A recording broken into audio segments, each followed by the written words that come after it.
Assalamualaikum warahmatullahi wabarakatuh. Innal hamdalillah nahmaduhu wa nasta'inuhu wa nastaghfiruh wa na'udzu billahi min shururi anfusina wa min sayyiati a'malina may yahdihillahu fala mudilla lahu wa may yudlil fala hadiya lahu wa asyhadu an la ilaha illallah wahdahu la syarika lahu wa asyhadu anna Muhammadan abduhu wa rasuluh. Qala Allah ta'ala ya ayyuhalladzina amanu taqullaha haqqa tuqatih wa la tamutunna illa wa antum muslimun. وقال عز من قال يا أيها الناس اتقوا ربكم الذي خلقكم من نفس واحدة وخلق منها زوجها وبث منهما رجالا كثيرا ونساء واتقوا الله الذي تساءلون به والأرحام إن الله كان عليكم رقيبا وقال عز وجل يا الذين آمنوا اتقوا الله وقولوا قولا سديدا يصلح لكم أعمالكم ويغفر لكم ذنوبكم ومن يطع الله ورسوله فقد فاز فوزا عظيما أما بعد فإن أصدق الحديث كتاب الله وخير هدي محمد صلى الله عليه وسلم وشر الأمور محدثاتها فإن كل محدثة بدعة وبدعة ضلالة وإن ضلال في النار. Bapak Ibu sekalian rahimani rahimakumullah, masih melanjutkan tema tentang masalah bab salat. Dan setelah menyelesaikan pada pekan yang lalu bab imamah dan bab makmum, bab tentang imam dan makmum, sekarang kita masuk ke masalah bab azan dan iqamah. Azan dan iqamah. Azan itu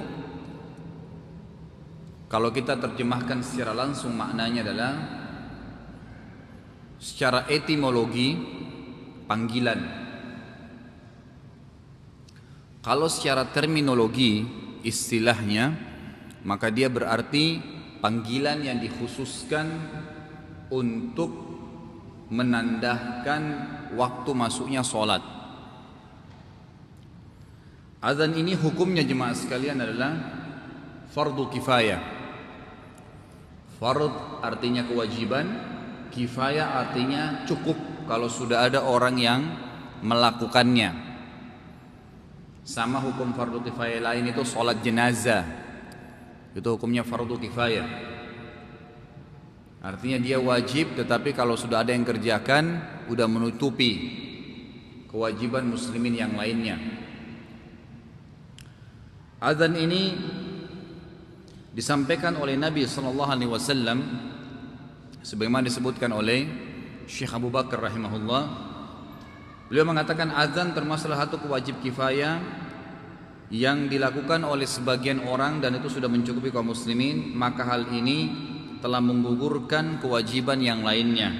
Sebagaimana sabda Nabi SAW dalam hadis Bukhari dan Muslim, "Idza hadaratis salatu falyu'adzin lakum ahadukum wa ya'ummakum akbarukum."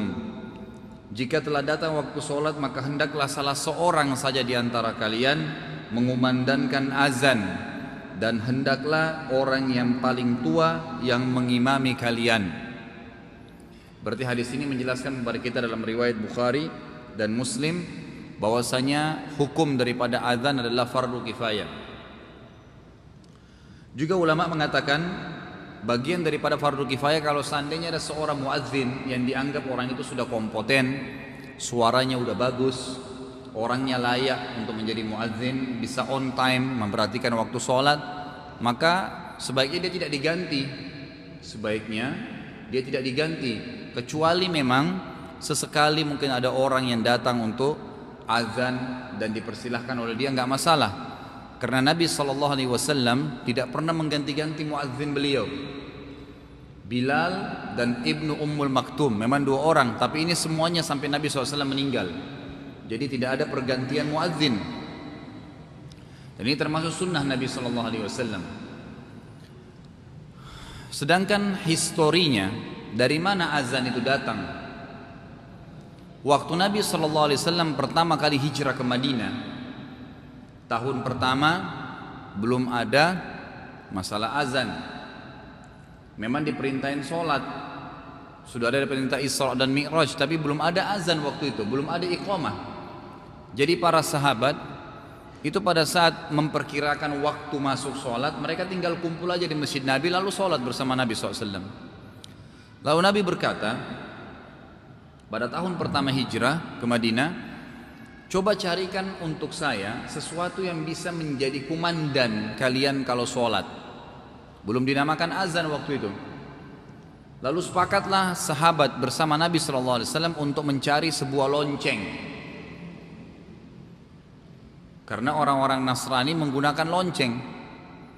Maka waktu itu yang paling dekat dengan kaum muslimin adalah ahli kitab, dan yang paling dekat lagi adalah orang Nasrani. Maka Nabi SAW suruh sahabat cari lonceng. Tapi di Madinah nggak ada lonceng. Sahabat semuanya keliling, nggak ada. Sampai ada seorang sahabat yang bernama Abdullah. Beliau tidur kemudian mimpi. Beliau mimpi melihat seseorang datang berpakaian putih membawa sebuah lonceng. Lalu Abdullah berkata, maukah kamu jualkan atau jual kepada saya lonceng itu? Kata orang tersebut, untuk apa? Kata Abdullah dalam mimpinya nih, dia dialog sama orang tersebut, untuk kami gunakan sebagai tanda waktu sholat kami telah masuk. Lalu orang itu berkata, maukah aku tunjukkan sesuatu yang lebih baik dari lonceng ini? Maka Abdullah berkata, tentu. Lalu orang itu mengajarkan lafaz azan yang sekarang. Allahu Akbar, ucapkanlah kalau waktu salat, ucapkanlah Allahu Akbar, Allahu Akbar, Allahu Akbar, Allahu Akbar, syahadu la ilaha illallah, syahadu la ilaha illallah, sampai la ilaha illallah dengan diulangi 2 kali. Lalu terbangunlah Abdullah, lalu langsung datang ke masjid Nabi melaporkan, ya Rasulullah, saya mimpi begini. Nah pada saat dia bilang saya mimpi begini, Nabi SAW lalu berkata, ajarkanlah apa yang kamu lihat dalam mimpi itu kepada Bilal. Karena Bilal lebih baik dan lebih bagus suaranya dari kamu. Ini hadis sahih. Dari hadis ini disebutkan histori bagaimana datangnya lafaz azan, dan Nabi SAW mempercayai mimpi itu dari Allah Subhanahu Wa Taala, dan sebagian ulama hadis mengatakan itu adalah malaikat yang datang dalam mimpinya Abdullah untuk memberikan petunjuk. Makanya Nabi SAW langsung menerimanya. Nah, beliau pun mendapatkan informasi tentang masalah itu. Lalu yang kedua pelajaran dari hadis ini adalah orang yang jadi muadzin memang harus suaranya bagus. Mohon maaf, yang tidak punya suara bagus jangan paksakan diri. Memang nggak boleh. Apalagi kalau sholat subuh, udah suaranya berantakan, masih ngantuk, orang mana mau ke masjid, gitu kan? Memang harus suaranya bagus, suaranya mengundang. Ada kadang-kadang orang azan, subhanallah, saking bagusnya Allah memberikan taufik suaranya, itu sampai kita berharap dia tidak selesai azannya, karena sangat bagus dia melantunkan itu. Dan itu yang terjadi di zaman Nabi SAW pada 2 orang muadzin beliau, Bilal dan Ibnu Ummul Maktum. Itu sejarahnya. Nabi SAW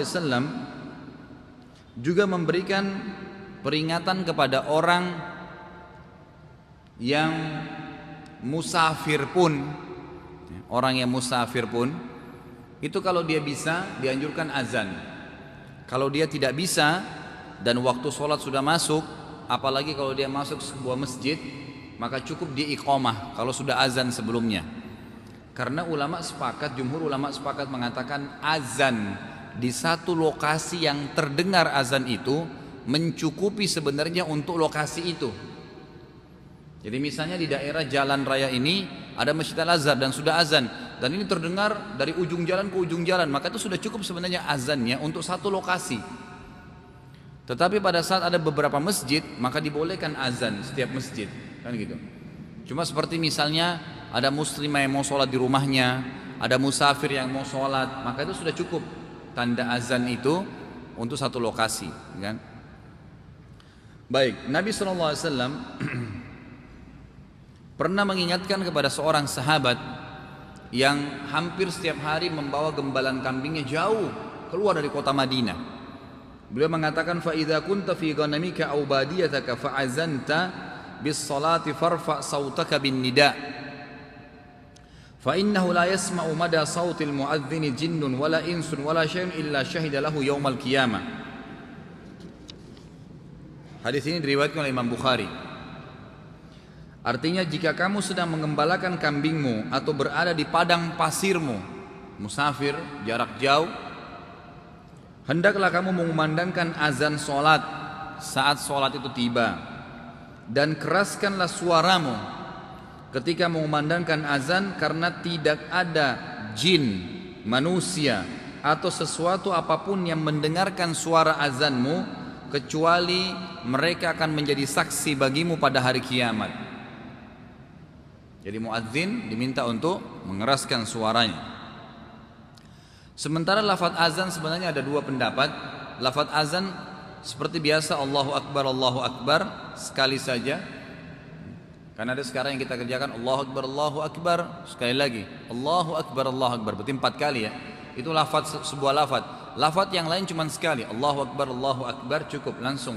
Asyhadu an la ilaha illallah.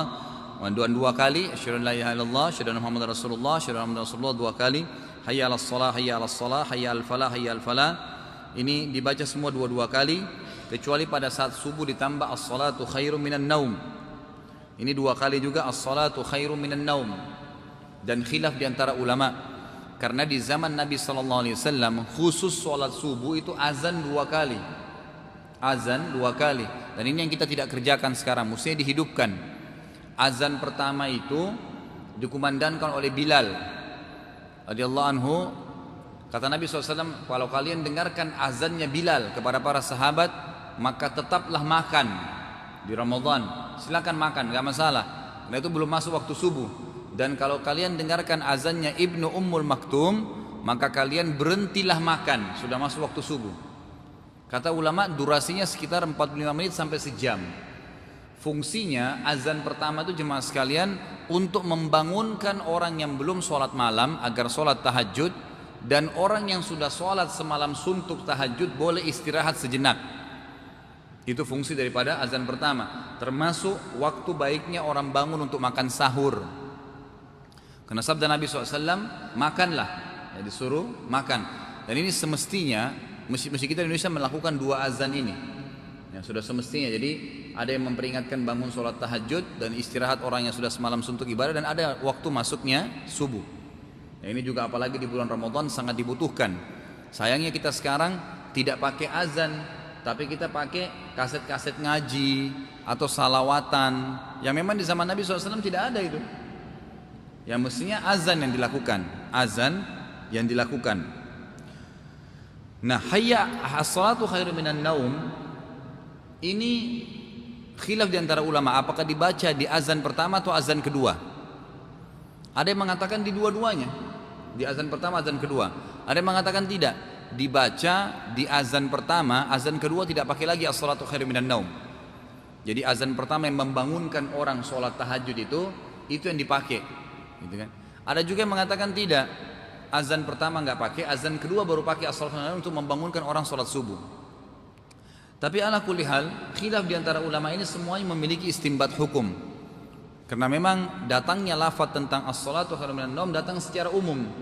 Tidak ada pengkhususan apakah itu di azan pertama, di azan kedua, umumnya seperti itu.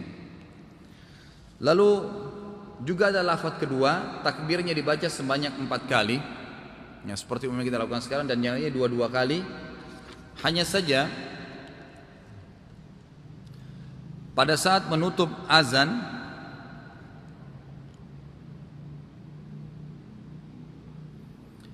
dianjurkan agar seorang muslim menutupnya dengan doa.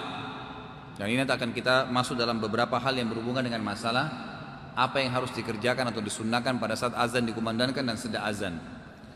Baik, syarat untuk menjadi muazzin adalah harus orangnya jujur, suaranya lantang, bagus, mengetahui waktu-waktu sholat, serta memang orangnya ikhlas kepada Allah. Jadi tidak bisa dikatakan azan itu profesi sebenarnya. Nah, kalau dia digaji ya nggak masalah. Tapi kalau dia bilang saya azan tapi saya minta gaji 700.000, 1 juta, ini nggak boleh. Azan itu tidak menentukan. Jadi memang siapa yang mau karena Allah SWT silahkan, karena dia akan mendapatkan banyak sekali pahala. Dan ulama berselisih pendapat dalam buku-buku fikih mana yang lebih afdal, muadzin atau imam. Sampai khilaf di antara mereka dengan itu. Dan akhirnya kesimpulan terakhirnya mereka mengatakan adalah muadzin yang lebih afdal. Karena imam pada saat dia jujur, dia benar sholatnya, maka dia akan panen pahala dia pribadi dan pahala para musolli. Kayak kita tadi sholat misalnya 5 saf, 6 saf, maka imam kita panen pahala kita karena dia memimpin. Tapi muadzin panen pahala seluruh makmum dan imam karena dia memanggil. karena dia yang memanggil. Ini lebih rajih pendapatnya. Kemudian dianjurkan juga muadzin agar mengetahui adabnya, diantaranya adalah hendaklah dia memasukkan selain waktu, ya, sholat masuk suaranya bagus, juga dia memasukkan kedua telunjuknya pada kedua lubang telinganya. Jadi dua telunjuknya dimasukkan ke dalam kedua telinganya, ya. Kata sebagian ulama ini kemungkinan akan sangat membantu dia, ya, untuk, ya, memperindah suaranya. Allahu alam apa hubungannya, tapi seperti itu gambarannya. Kemudian dianjurkan juga pada saat dia mengatakan hayya 'alas shalah, hayya 'alas shalah, itu dia membalikkan kepalanya ke kiri dan ke kanan. Tapi kalau Allahu Akbar dan lainnya selain hayya 'alas shalah ini, maka cukup dia menghadap ke depan, tidak masalah. Tapi kalau kalimat ini dia membalikkan kepala dan ke kiri, kanan dan ke kiri. Sebagian ulama juga mengatakan termasuk hayya 'alal falah. Dua-duanya dia membalik kanan dan membalik kiri. Kemudian kalau iqamah ya, dan ini harus diperbaiki. Di Indonesia orang suka bilang qomat. Kayaknya kurang tepat kata-kata qomat itu. Seperti orang kalau di Indonesia bilang qomat kamit mulutnya, kan kayak tidak cocok ya. Memang bahasanya iqamah. Iqamatis shalah, berarti sholat sudah didirikan, sudah saatnya untuk didirikan. Iqamah salat ini adalah salah satu hal yang diwajibkan bagi kaum laki-laki. Iqamatis shalah diwajibkan bagi kaum laki-laki dan disunnahkan bagi kaum perempuan. Karena kaum perempuan azan dan iqamahnya itu cukup dia azannya cukup dia ikut azan sekitar lokasi rumahnya, dan iqamahnya cuma sunnah bagi dia. Dia boleh takbir tanpa iqamah. Tapi kalau bagi laki-laki itu lebih rajih adalah wajib hukumnya. Jadi mereka harus iqamah dulu walaupun sholat sendiri. Walaupun sholat sendiri, Anda ketiduran, tidak sempat ke masjid terus mau sholat, kebablasan waktunya, atau Anda lagi musafir, tetap ada iqamah. Tetap ada iqamahnya. Nabi SAW mengingatkan kita dalam sebuah hadis diriwayatkan oleh Abu Dawud, "Ma min thalathatin fi qaryatin wala badwin la tuqamu fihimus shalah illa qad istahwadha 'alaihimus syaitan fa 'alaika bil jama'ah fa innama ya'kulu adh-dhi'bu minal ghanamil qasiyah." Tidaklah ada 3 orang di suatu kampung atau daerah pedalaman yang mereka tidak mendirikan salat berjamaah di dalamnya. Kata para ulama hadis, mereka tidak mengucapkan iqamah pada saat salat, melainkan syaitan pasti akan menguasai mereka. Karena itu hendaklah kalian selalu mendirikan sholat berjamaah, karena serigala hanya akan menerkam kambing yang menyendiri dari kelompoknya. Kemudian lafaz iqamah sudah umum, seperti kita tahu Allahu Akbar, syahadu la ilaha illallah, syahadu anna Muhammadar Rasulullah, hayya 'alas shalah, hayya 'alal falah, qad qamatis shalah, qad qamat Allahu Akbar, la ilaha illallah, seperti umumnya sudah dibaca. Dan tetap dianjurkan sebagaimana Nabi SAW contohkan, kalau muadzin sedang mengatakan azan kita ikutin, kalau dia juga sedang iqamah diikutin. Nah, jadi sama, kecuali nanti di kata-kata qad qamatis shalah itu ada bacanya sendiri. Nanti akan kita sampaikan sebentar hadisnya, ya. Ada hadis yang menyebutkan Nabi SAW menyebutkan doa tertentu atau ucapan itu pada saat diucapkan qad qamatis shalah. Perlu diketahui bahwasanya imam itu lebih berhak terhadap iqamah dan muadzin lebih berhak terhadap azan. Maksudnya begini, kalau seandainya waktu sholat masuk, muadzin nggak butuh nunggu orang, langsung azan. Tapi untuk iqamah sholat dia nggak boleh iqamah sampai imamnya ada. Jadi iqamah itu lebih masuk dalam haknya imam, dan azan haknya muadzin. Jadi nggak boleh seperti banyak masjid kita di Indonesia ini, Bapak Ibu sekalian, itu begitu dia selesai sholat sunnah, dia balik kiri kanan, walaupun orang masih sunnah dia langsung qomat. Itu nggak boleh iqamah. Dia nggak boleh iqamah di sini. Dia harus menunggu imamnya. Kecuali kalau memang sudah durasi waktu tertentu imam tidak ada dan siap ada penggantinya, maka dia boleh iqamahkan sholat. Dan juga ulama mengatakan kalau ada orang yang layak untuk menggantikan imam pada saat imam itu ghaib, maka dia menjadi imam dan muadzin tetap iqamah salat. Tapi kalau tidak ada, dan muadzin adalah orang yang paling pantas jadi imam, dia boleh iqamah dan jadi imam, tidak ada masalah. Karena di Indonesia ini katanya orang kalau sudah iqamah salat nggak boleh jadi imam. Nah, ini butuh dalil dari mana, gitu kan? Jadi tidak masalah. Kecuali memang dalam keadaan ada orang yang layak jadi imam, maka muadzin jadi muadzin, imam jadi imam. Kata Nabi SAW dalam hadis riwayat At-Tirmidzi dan Baihaqi, al-muadzinu amlaku bil adzan wal imamu amlaku bil iqamah. Muadzin itu lebih berhak atas azan, dia nggak perlu tunggu orang, langsung saja azan kalau waktunya masuk. Dan imam lebih berhak atas iqamah. Ya, makanya kita lihat kalau kayak di Madinah, di Mekah, ya, umumnya di negara-negara atau di kota-kota yang sudah menjalankan sunnah Nabi SAW itu, memang ditunggu imamnya. Dan terkadang durasi waktunya memang diberikan waktu 5 sampai 15 menit waktu untuk menunggu iqamah itu. Imamnya kadang-kadang tinggalnya jauh dari masjid, tapi mereka ditunggu datang kemudian jadi imam, dan sudah disepakati seperti itu.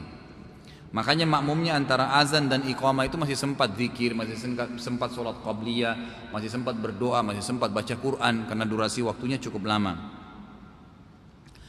Hal-hal yang disunnahkan pada saat azan dan iqamah dikumandangkan, yang pertama adalah tarassul dan tahaddur.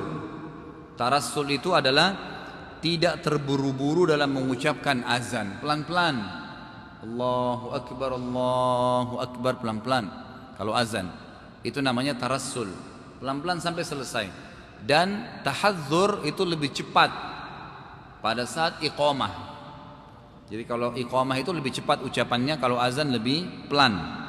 Sebagaimana Nabi SAW menyebutkan dalam hadis sahih riwayat Tirmidzi, beliau berkata kepada Bilal radhiyallahu anhu, "Idza adzanta fatarassal wa idza aqamta fahdur."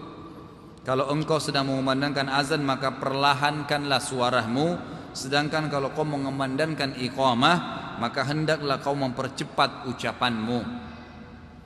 Yang kedua, menirukan bacaan muadzin dan muqim atau orang yang sedang mengucapkan iqamah dengan suara yang pelan bagi siapapun yang mendengarkan azan atau iqamah, di mana orang yang mendengarkannya hendaklah mengikuti lafaz muadzin dan muqim, kecuali pada saat mengucapkan lafaz hayya 'alas shalah, hayya 'alal falah.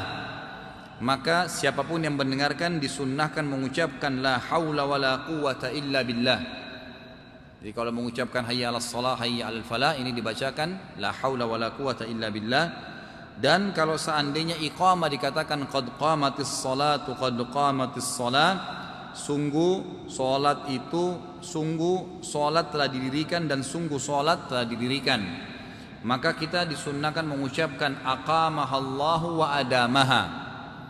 Aqamahallahu wa adamaha, yang artinya semoga Allah mendirikan salat ini selalu dan semoga Allah mengabadikannya. Aqamahallahu wa adamaha. Ini sesuai dengan sabda Nabi SAW dalam hadis yang sahih riwayat Abu Dawud, anna Bilalan akhadha fil iqamati falamma an qala qad qamatis salatu qala an-nabiy sallallahu alaihi wasallam aqamahallahu wa adamaha. Pada saat Bilal mengumandangkan azan juga pada saat Bilal mengumandangkan iqamah dan mengucapkan qad qamatis shalah, sungguh salat sudah tiba saja didirikan, qad qamatis shalah, maka Nabi SAW menjawab mengatakan aqamahallahu wa adamaha, semoga Allah mendirikan selalu salat ini dan mengabadikannya. Juga kata Nabi SAW di dalam hadis yang lain, hadis sahih riwayat Bukhari, idza sami'tumul muadzin faqulu mithla ma yaqulul muadzin ثم صلوا علي فإنه من صلى علي مرة صلى الله عليه عشرا ثم صلوا الله لي الوسيلة فإنها منزلة في الجنة لا تنبغي إلا لعبد من عباد الله وأرجو أن أكون أنا هو فمن سأل الله لي الوسيلة حلت له شفاعتي. Jika kalian sedang mendengarkan azan dikumandangkan, maka hendaklah kalian mengucapkan seperti yang diucapkan oleh muadzin. Allahu Akbar, Allahu Akbar, kita juga mengatakan Allahu Akbar, Allahu Akbar. Fokus, kerjakan kerjaan yang lain. Lalu dikatakan ketika kemudian bersalawatlah untukku karena siapa yang bersalawat untukku setelah mendengarkan azan, maka Allah akan memberikan kepadanya salam 10 kali. Jadi salamnya Allah artinya Allah menambahkan rahmat untuknya. Kemudian mintalah untukku al-wasilah. Sesungguhnya di surga itu ada sebuah istana, ada sebuah lokasi yang namanya al-wasilah, tidak layak kecuali hanya untuk satu orang hamba. Seluruh manusia ini termasuk nabi-nabi, terutama nabi-nabi, mereka bersaing untuk mendapatkan al-wasilah. Kata Nabi SAW, al-wasilah ada sebuah tempat istana di surga yang tidak layak kecuali untuk satu orang saja hambanya Allah. Dan saya berharap sayalah orang itu. Siapa yang meminta al-wasilah untukku setelah azan, maka dia akan mendapatkan syafaatku. Makanya kita termasuk membacakan ati Muhammadanil wasilata. Gitu kan? Kita memintakan al-wasilah untuk Nabi alaihi salatu wassalam. Kemudian yang ketiga adalah dianjurkan berdoa setelah azan atau antara azan dengan iqamah.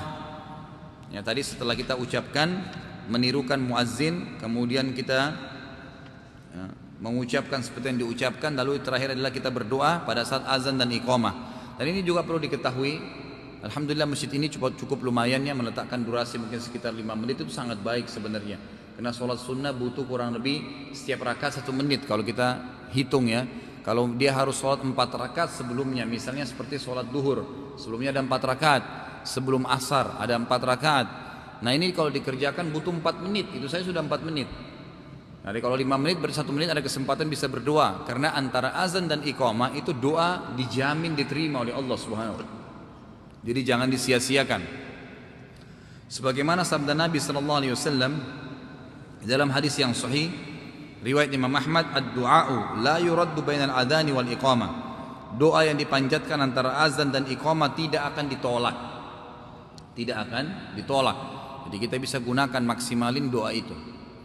Ada sebuah rahasia di sini dikatakan oleh para ulama. Subhanallah, dengan perbedaan waktu jemaah sekalian di seluruh dunia, kayak kita sama Saudi beda 4 jam, misalnya Jakarta gitu kan. Kalau sekarang sudah Isya di sini, Saudi masih baru asar sekarang, kan gitu. Ada beberapa negara sekarang masih duhur. Bahkan kalau kita lihat waktu di Amerika, kalau di sini malam, di sana pagi. Bedanya 12 jam lebih gitu kan. Itu sangat jauh. Dan ternyata hikmah yang paling besar kata ulama dan diadakan penelitian, ini setiap kali azan selesai di satu kampung atau satu kota di dunia ini, di kota lain azan.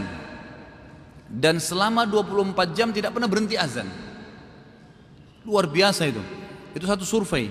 Jadi di sini azan berhenti, sana azan berhenti, sana azan berhenti. Jadi tidak pernah berhenti itu selama 24 jam azan itu. Jadi dikumandangkan, dan subhanallah dengan kekuasaan Allah Subhanahu wa taala, azan itu tidak pernah tertahan, gitu kan. Orang di azan dikumandangkan saja, gitu kan. Ini sebuah hikmah yang besar. Kemudian Nabi SAW juga sering membaca, sebagaimana disebutkan dalam hadis yang sahih riwayat Abu Daud, setiap kali ya, terdengar iqamah, beliau membaca Allahumma hadha iqbalu lailika wa idbaru naharika wa aswatu du'aika faghfirli. Ya Allah, inilah saatnya kedatangan malammu dan saatnya kepergian siangmu, serta suara-suara azan sedang memanggilmu, maka ampunilah dosa-dosaku, maka ampunilah dosa-dosaku. Walaupun di sini secara khusus Nabi SAW biasa membaca doa ini kalau sholat maghrib, azan maghrib, antara azan dan iqamah maghrib. Yang ini dibaca bahwasanya Allahumma hadza iqbalu lailika wa idbari naharika wa aswatu du'aika faghfirli. Jadi kurang lebih ini gambaran tentang masalah azan dan iqamah, gitu kan? Dan dianjurkan tetap dilaksanakan, dan juga kita sebagai orang yang mendengarkan selalu mengucapkan walaupun dalam keadaan iqamah. Baik, ini ada bab baru sebenarnya tentang masalah sholat qasar musafir, tapi saya baca pertanyaan dulu. Apa hukumnya azan pada saat penguburan jenazah? Pertanyaan yang bagus ya. Kalau kita mau membahas azan, pertanyaan kecil, apakah azan itu diperintahkan juga selain sholat? Jawabannya iya. Kapan itu? Kita kembali kepada dalil yang sahih.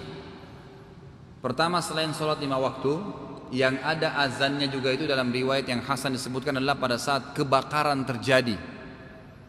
Jadi pada saat kebakaran sedang terjadi dianjurkan azan. Kemudian riwayat yang lain, dan ini masih khilaf di antara ulama, adalah azan di kupingnya anak bayi yang baru lahir.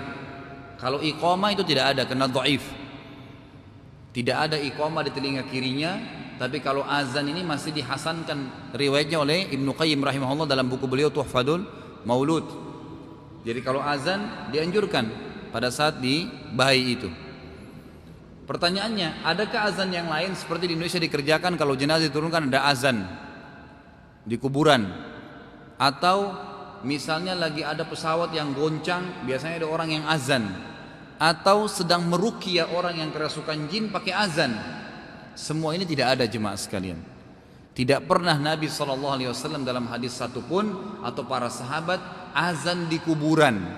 Terlebih lagi saya pernah lihat dengan mata kepala saya, jenazah itu sengaja dibuka lagi kain kafannya supaya kupingnya kelihatan, baru dipanggil anaknya suruh azan di telinganya. Allah subhanahu wa ta'ala mengatakan dalam Al-Quran, innaka la tusmi'u man fil kubur. Engkau tidak akan pernah bisa memperdengarkan orang yang di kuburan. Tidak bisa dengar apa-apa orang mati itu. Tidak bisa dengar apa-apa, jadi tidak pernah ada itu. Ya, tidak pernah ada anjuran untuk azan di kuburan. Ini butuh dalil yang jelas.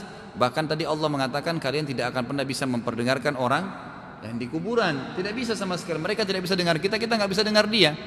Dalam hadis yang sahih juga kata Nabi SAW bahwasanya azab kubur itu, cambukan malaikat kepada orang yang sedang disiksa di kubur, wa na'udzubillah, itu akan didengar oleh seluruh makhluknya Allah kecuali jin dan manusia. Mereka tidak dengar memang. Dan kalau mereka mendengarkan cambukan itu, mereka akan meninggal seketika. Ya, kita tidak bisa dengar memang apa yang ada di kuburan, dan orang mati tidak bisa dengar kita. Dan satu-satunya hadis Nabi SAW yang mengatakan orang mati atau ruh orang mati bisa mendengar, itu hanya pada saat ruhnya pertama kali dikembalikan ke kuburannya untuk ditanya mungkar dan nakir, dan Nabi batasi. Nabi SAW mengatakan mereka atau dia cuma bisa mendengar 3 langkah dari kuburan itu. Setelah itu dia tidak dengar lagi suara sendal mereka atau telapak kaki orang yang mengantarnya. Hanya itu saja. Setelah itu tidak ada didengar. Dalam hadis Bukhari juga dikatakan waktu Abu Jahal, ya, Umayyah bin Khalaf, pimpinan-pimpinan Quraisy terbunuh di perang Badar, lalu Nabi SAW menyuruh seluruh jenazah mereka dimasukkan ke dalam sebuah sumur. Lalu Nabi SAW bicara. Nabi SAW bicara. Nabi mengatakan, ya ma'syaral Quraisy, inni kad wajadtu ma wa'adani Rabbi, fahal wajadtum ma wa'adukum Rabbukum. Wahai orang-orang Quraisy yang sudah mati nih, sesungguhnya saya sudah dapat apa yang Tuhan saya janjikan dari kemenangan. Apakah kalian dapat kemenangan yang apakah kalian sudah dapat juga apa yang Allah ancamkan bagi kalian? Maksudnya azab. Lalu Umar datang, ya Rasulullah, bagaimana mereka bisa mendengar? Mereka sudah mati, nggak mungkin mendengar. Lalu Nabi SAW memberikan isyarat kepada Umar bahwasanya suara itu disampaikan kepada ruhnya mereka. Mereka bisa mendengar hai Umar, tapi mereka tidak bisa menjawabmu, tidak bisa menjawabku, tapi mereka bisa mendengar karena diantar oleh Allah Subhanahu wa taala suara tersebut. Tapi ini Allah Subhanahu wa taala pakai perantara, yang artinya diantar kepada mereka. Sebagaimana juga dalam hadis Muslim dikatakan Nabi SAW bersabda, siapapun yang membacakan salawat untukku maka akan dihantarkan kepadaku. Jadi diantar kepada beliau di alam barzah sana, tapi kita tidak bisa memperdengarkan orang yang sudah mati. Jadi tidak ada azan jemaah sekalian di kuburan. Berbicara juga masalah kuburan dan jenazah ini, perlu diperhatikan bahwasanya sunnahnya kuburan itu pakai lahat. Sunnahnya pakai lahat. Apa itu lahat? Sebuah lubang setelah digari ke dalam, kemudian digari lagi ke dalamnya kecil. Itu ukuran mungkin sekitar 0,5 meter atau kurang dari itu. Dan ukuran ke dalamnya itu juga cukup untuk masukkan jenazah, tergantung ukuran badannya. Dihadapkan kiblat, kemudian dimasukkan, kemudian ditutup dengan batu bata. Sunnahnya begitu, atau dengan gumpalan tanah yang keras. Itu di zaman Nabi SAW. Sehingga pada saat dituangkan tanah, pada saat ditutup itu jenazahnya tidak kena. Kalau kita di Indonesia kan tidak dibuat lahat, tapi dipasangin papan-papan. Nah sebenarnya ini harus diubah, karena Nabi SAW memang contohkan pakai lahat. Pakai lahat, mestinya pakai lahat saja. Kan gitu, dipakai lahat dengan melubang lagi sedikit kepada dalam, kecuali kondisi kuburan tidak layak untuk digali. Misalnya pada saat lagi musim hujan, banjir lebat, tidak bisa, maka jenazah dikuburkan sesuai dengan keadaan yang bisa saja, semampunya, gitu kan? Karena ada biasa kuburan memang tertanam dengan air atau tertimbun dengan air, maka tidak bisa, jenazah tidak bisa dalam, maka secukupnya setelah dikuras, ditaruh dan semampunya saja. Allahu alam. Bagaimana hukum azan ketika bayi baru lahir? Sudah saya sampaikan tadi, ini hadisnya dihasankan oleh Ibnu Qayyim rahimahullah, dan ini hampir semua ulama sebenarnya umumnya mengatakan boleh, yang tidak ada iqamah. Yang penting Anda tahu anak bayi kalau baru lahir itu diazankan pun dengan suara yang kecil, cukup menjalankan sunnah Nabi saja.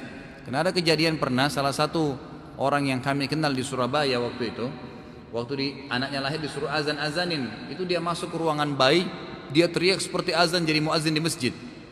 Jadi satu ruangan bayi semuanya kedengaran, satu rumah sakit dengar azannya dia. Ini nggak perlu, ini bukan azan sholat gitu kan, cuma membisikkan di kuping dia saja. Itu pun hanya yang hadisnya masih dihasankan oleh sebagian ulama azan, iqamah nggak ada. Jadi nggak ada iqamah di telinga kiri. Apakah sama duduknya sholat 4 rakaat dengan sholat 2 rakaat? Kalau yang Anda maksudkan adalah duduk tahiyatnya, maka tidak sama. Kalau 2 rakaat duduknya iftirash, duduk di atas telapak kaki kiri, gitu kan? Kalau seandainya Anda sholat 4 rakaat atau lebih dari 2 rakaat, maka duduknya tawarruk, bokong kita yang di bawah. Intinya begini jemaah sekalian, semua sholat yang 2 rakaat, pendapat yang paling kuat dalam bab sholat adalah semua sholat yang 2 rakaat termasuk subuh, yang kalau Anda sudah mau salam di rakaat kedua, duduknya iftirash, duduknya seperti tahiyat pertama. Semua yang 2 rakaat. Semua yang lebih dari 2 rakaat seperti maghrib 3 rakaat, isya 4 rakaat, maka rakaat ketiga di maghrib dan rakaat keempat isya itu duduknya tawarruk, itu baru duduk di bawah. Itu kan, jadi bukan patokannya adalah salam, tapi patokannya jumlah rakaat. Karena Nabi SAW di 2 rakaat selalu duduk iftirash, dan lebih dari 2 rakaat beliau duduknya tawarruk. Tolong dijelaskan apa yang dimaksud dengan mencuri dalam sholat dan apa hukumnya. Kalau ada yang mau bertanya lagi silahkan nanti ya, ditulis kertas atau mau bertanya silahkan. Masih berhubungan dengan masalah bab sholat, azan dan iqamah ini.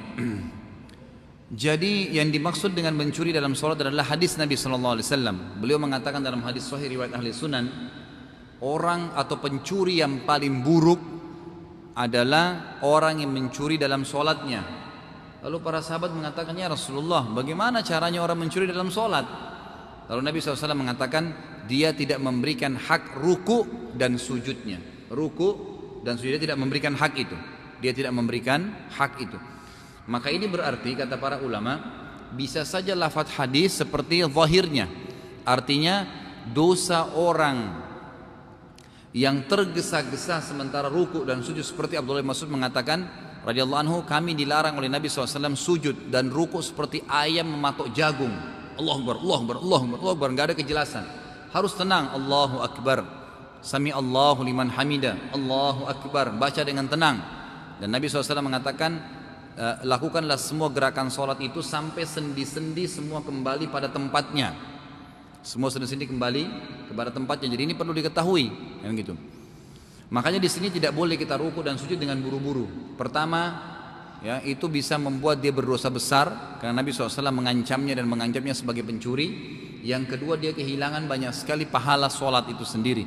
Bahkan ada ulama yang mengatakan orang yang tidak sempurna gerakan sholatnya sementara dia tahu hukumnya, maka sholatnya tidak sah. Maka sholatnya tidak sah karena dia harus memberikan haknya masing-masing.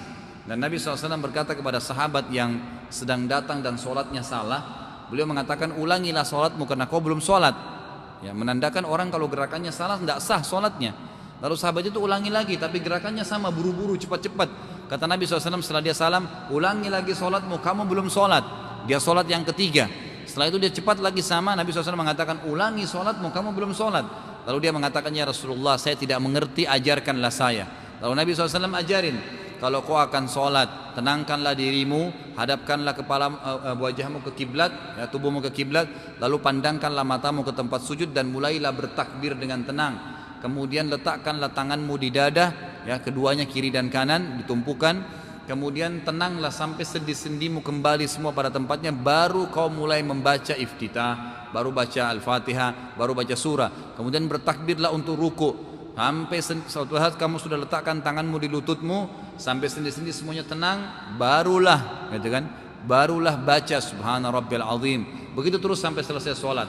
Makanya ulama mengatakan masuk dalam kewajiban sholat adalah tumaknina, wajib hukumnya. Orang yang tidak tumaknina sholatnya buru-buru itu berarti dia berdosa kepada Allah Subhanahu Wa Taala. Ini yang dimaksud dengan masalah mencuri. Juga ada tadi yang saya lupa sampaikan jemaah sekalian berhubungan dengan azan dan iqamah. Kenapa antara azan dan iqamah waktu diterima doa? Sebagian ulama mengatakan karena ini berhubungan dengan hadis yang lain. Ternyata antara azan pada saat azan dikumandangkan dan pada saat iqamah dikumandangkan itu sebenarnya syaitan sedang tidak ada.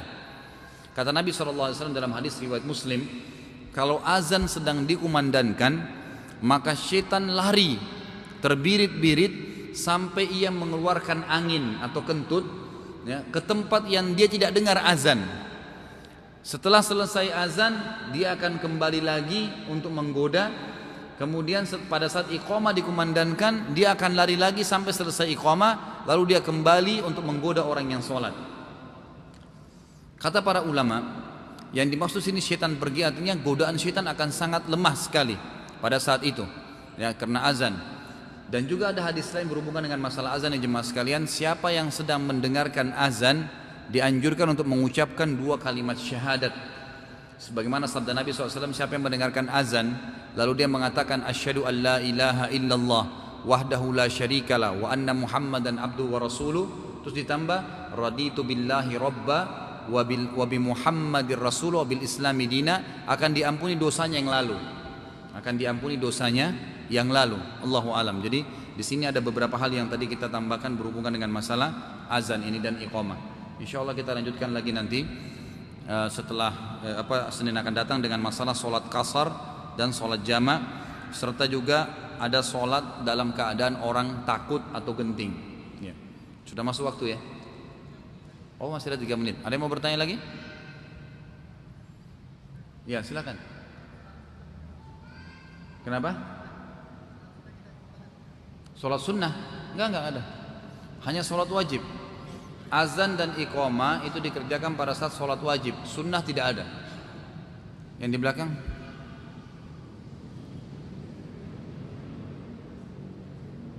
Kenapa? Azan lewat kaset kenapa? Apakah sah gitu? Ya sebenarnya kalau waktu azan sudah masuk, kemudian ada azan yang diputar di TV misalnya, itu kan melalui kaset yang diputar. Apakah itu azannya sudah sah? Ada sebagian ulama mengatakan sah. Kalau memang azan di sekitar situ tidak ada. Atau misalnya kita lagi di mobil ya, perjalanan jauh, atau lagi tol macet, terus kita putar radio, ternyata radio itu mutarin kaset azan. Sudah cukupkah untuk jadi patokan waktu sholat sudah masuk? Sudah cukup, gitu kan? Tetapi tetap ulama mengatakan afdhaliyah di azan, dikumandangkan azan. Jadi itu hubungannya muadzin harus ada data, harus ada, dan mereka harus azan, itu dianjurkan. Bahkan kata ulama seperti hadis tadi yang riwayat Muslim, waktu Nabi SAW berkata kepada seorang sahabat tadi, kalau kau sedang di gembalaanmu atau kamu sedang di padang pasir, kan gitu. Kalau masuk waktu sholat azanlah, kamu sendiri azan, gitu kan? Karena tidak ada yang, dan keraskan suaramu karena tidak ada yang mendengarkan suaramu dari jin, manusia dan hewan apapun kecuali akan menjadi saksi pada hari kiamat. Jadi tetap lebih afdal itu dikumandangkan azan. Sudah?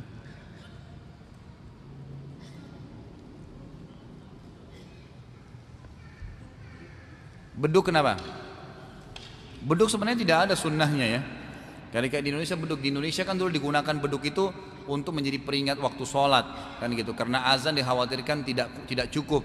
Tapi ini tidak pernah ada sunnahnya. Di masjid Nabi SAW dari zaman Nabi, tabi'in, sahabat tabi'in sampai kerajaan Abbasiyah, Umayyah tidak pernah menggunakan beduk.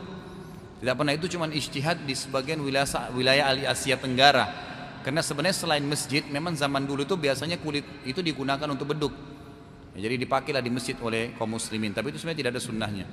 Baik, sampai sini dulu kita tutup dengan kafaratul majlis. Subhanakallahumma bihamdika asyhadu an la ilaha illallah astaghfirullah wa atubu ilaik. Wassalamualaikum warahmatullahi wabarakatuh.